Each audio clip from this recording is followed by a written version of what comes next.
We're gonna get into fixed wing stuff here.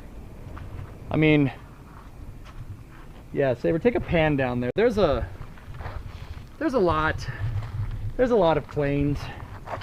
Yeah, there's a lot. There's a lot of planes. Is that a B-47? Way down there is one, yeah.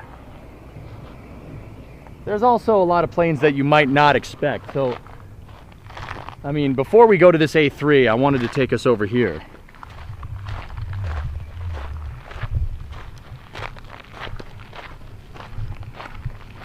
So, I don't know if you guys know what this thing is right here, but you could say that it ain't from around these parts. It's a MiG-29 right here. And MiG-29s were kind of, most MiGs up until this point were what's called interceptors, right? So the MiG-21, which we'll get to, the MiG-21, MiG-19, they're interceptors. They're trying to go up, shoot stuff down, and come right back. The MiG-29 was a pretty radical departure in that. MiG-29s are an air superiority fighter, so they work more in line like what with an F-15, what an F-15 would do.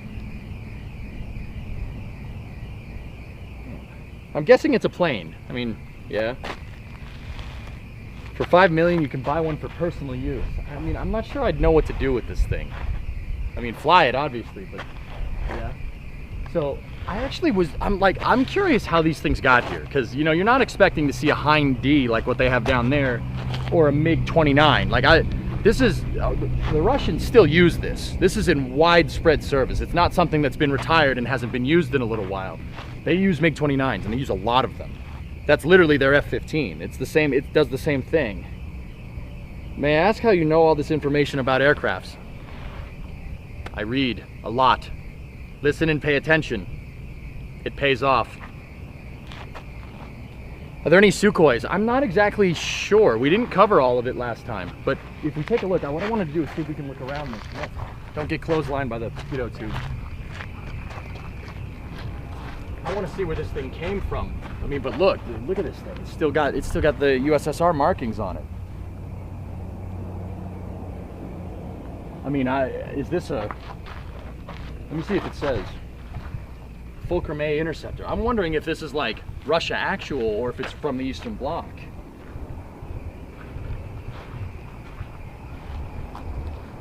I mean, I'm trying to see if we can look around and see. Is there any markings that indicate where this thing came from? I'm gonna stick my head up in here, see what I can see. Nope, there's just a lot of Russian plates, and I can't read any of them.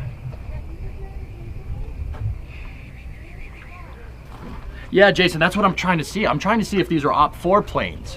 If there are any, like, if any of these planes served Op-4 and they were from defectors or something. I'm not 100% sure. This one, I don't know. There's not many markings on it. The 29 looks newer, but the cockpit is still a very old design. Yeah, it doesn't have like a full bubble cockpit on it, but Doom, that cockpit looks like it was replaced. That doesn't look like it's the original canopy. I mean, if you look, you can just kind of tell it's like it's all seam sealed up. I don't think that's the original one. But this particular aircraft, according to Pima's website, yeah, was built for the Soviet Air Force and had full electronic and weapons capabilities. Oh wow! So this is a real boy MiG-29. It's crazy. This is a good plane. It really is. It's a well-developed piece of equipment. It was designed, but once again, the Cold War was all about seeing, oh, the other guy's got that. We need to make something equal. So that watch, don't hit the slat. You almost headbutted the slat. Yeah, I was like, I just don't want to see you get clotheslined. I almost tripped. No bleeding. Okay, all right, we're good. Yeah. So this thing was designed to match the capability of the F-15, and subsequently, that's kind of why it bears like a passing resemblance to it. They're not the same plane by any means. You've sat in one, Doom? There you go. We bought a bunch of MiG-29s from Moldova to keep them off the market. I believe that. I bet you they're in the boneyard. Could you let DC3 Girl know that I wanted to say thank you for all you do in helping this nerd that we love go out and teach us new things? There you go. You're very welcome. She says you're very welcome. MiG-29s from Belarus and Ukraine became Op-4 at Tonopah. Yeah, that's what I'm wondering. I'm wondering if this is these MiGs are Tonopah planes, Neural. That's exactly what I'm wondering. Like, let's see. right there. I'm trying to look and see what the, oh, wait a minute, what's this? See? Trip like crazy. Look at that. Tyndall Air Force Base, Florida, 82nd ARTS Restoration Team, 22nd of March, 2001. Huh. So this thing sounds like it was taken apart. They took it apart for restoration purposes.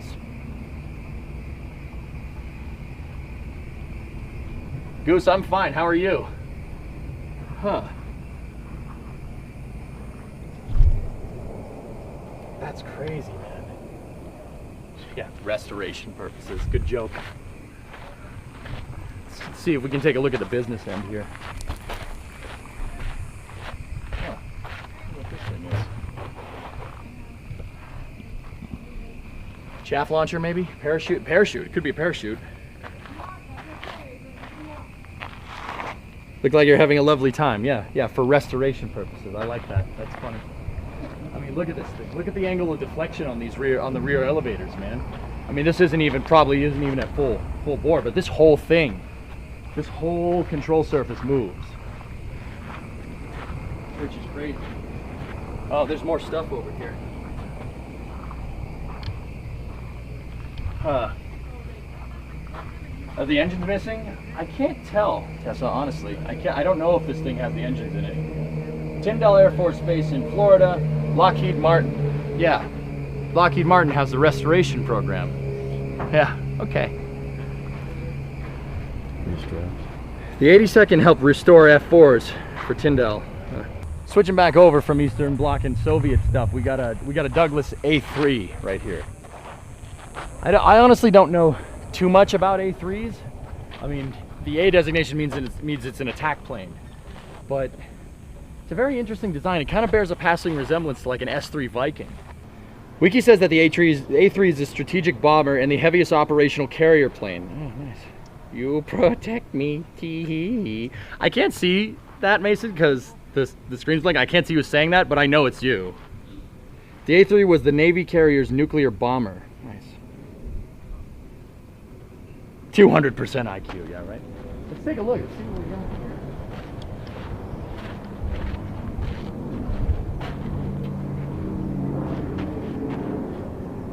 Yeah, I don't know what those are. Let's go back here. So you guys are saying this is a carrier plane, huh? It's a big carrier plane, man. This is a big boy for a carrier, dude. This thing's pretty big. Oh, the sun tries to burn me, but you won't let it. Yeah, and just like any other Navy plane, this thing has some beefy landing gear on it.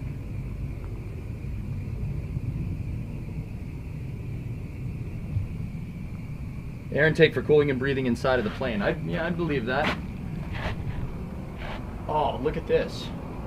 You won't be able to see it, but there's a chart in here for saying what PSI you have to fill the tires up with, depending on the airplane takeoff gross weight. Geez, if the airplane is carrying 90,000 pounds of payload, you pressurize the tires to 235 psi. That's a lot. 235 psi. That thing must have been hard as a rock.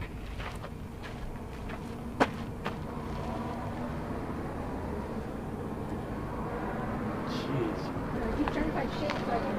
Yeah, me too. This thing's got a tail gunner in it? What? Is this a ball turret? Okay. The next plane we have is a WB-66D. Now W, we know from the WB-57 that any plane that has a W designation is for weather reconnaissance, and that's exactly what that says right there. NASA uses a variant of the Canberra B-57 called the WB-57 for high altitude weather research, and that looks like that this plane did serve that same purpose. Let's see if we can take a look.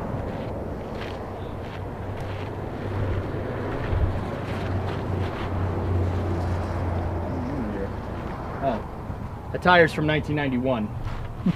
I can tell because of the way it is.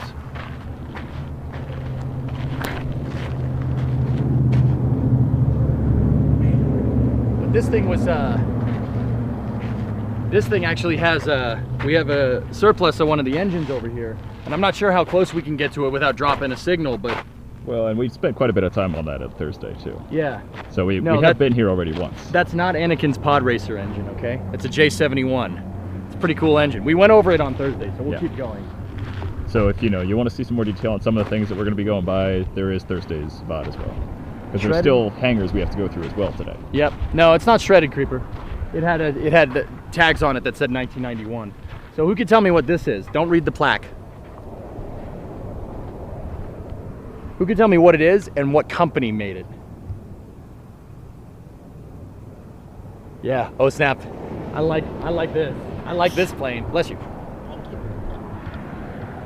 Is it the plane? Yeah. Guys, this is a Convair B-58. It was a experimental kind of a delta wing bomber, and well, long story short, this thing was designed to go really, really low and really, really fast and drop really big kinetic energy weapons and then get out really, really quick. Convair actually used J79s. This thing has 4 J79s on it, 4 of them. That's the engines that the F4 Phantom uses and the F104. It's got 4 of these suckers on it. And then of course, that's not a bomb right there. That's a big fuel tank. Yeah, it's got 4 J79s. Now these things if I remember right, they either served very, very briefly or they didn't really serve much at all. Yeah, briefly in Vietnam, interesting. But never for their nuclear role. They were designed, this thing is designed to move nukes. Like that's a fact. No, I'm not sure how good we can get over there, but we went under it. We went under it on Thursday. If you guys wanted to go, if you want to check that out. The B-58 was used as a test bed for the engine in the XB-70. That sounds about right. Now this one of my favorites. Look at this thing. Who knows what that is?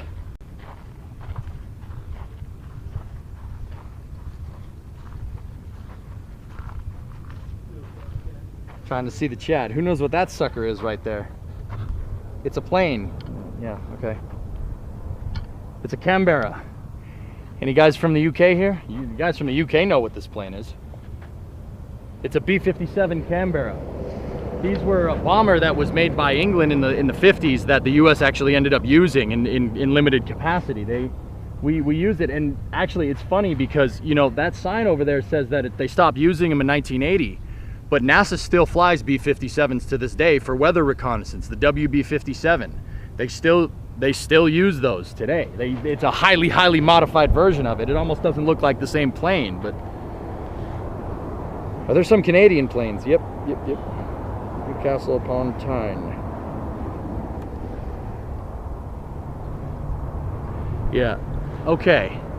So the tour is away from over there. Let's head back over here. There's other planes that you guys might want to see, like these lines of planes here.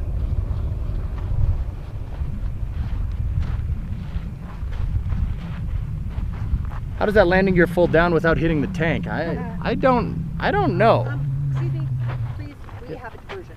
We have a diversion. We have a diversion. Okay, what are we doing? We got approval. She's gonna meet us at the restoration area. We need to, okay, we will get back to these planes really quick, but come on, trust me.